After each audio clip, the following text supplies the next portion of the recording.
கடவுள் தமிழ் அரசியல்வாதிகளுக்கு கொடுக்கக்கூடிய தண்டனையை குறித்து கூறியிருக்கிறார். நடிகர் விஜய் அவர்களுக்கு மரண வாதையை கொடுப்பேன்னு சொல்லியிருக்கிறாரு. சரிங்களா? அதனால் ஒரு எபிசோட் போட்டிருக்கேன், பாருங்க. நீங்க தனி எபிசோட் போட்டிருக்கேன், பாருங்க. நீங்க தொடர்ந்து ஒவ்வொரு அரசியல்வாதிக்கு என்ன தண்டனை கொடுப்பேன்னு சொல்லியிருக்கிறாரு.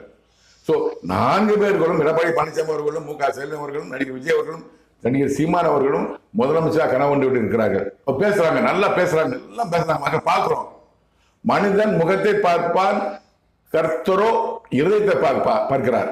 அதான் நம்ம முகத்தை தான் பார்ப்போம். எடப்பாடி பழனிசாமி நல்லா பேசுறாரு, அப்ப சூப்பரா பேசுறாரு, நிறைய வாக்குறுதி கொடுக்குறாரு, மு.க. ஸ்டாலின் வாக்குறுதி கொடுக்குறாரு, நடிகர் சீமான் நல்லா பேசுறாரு, நிறைய சீரமா சொல்றாரு, நடிகர் விஜய் நம்ம நாட்டையே புரட்டி பண்ண சொல்றாரு நினைக்கிறோம்.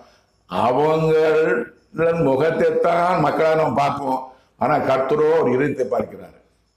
4 பேர்களுமே காமராஜரை போல, கக்கனை போல, அண்ணாதுரையை போல, கம்யூனிஸ்ட் கட்சி தலைவர் ஜீவானந்தம்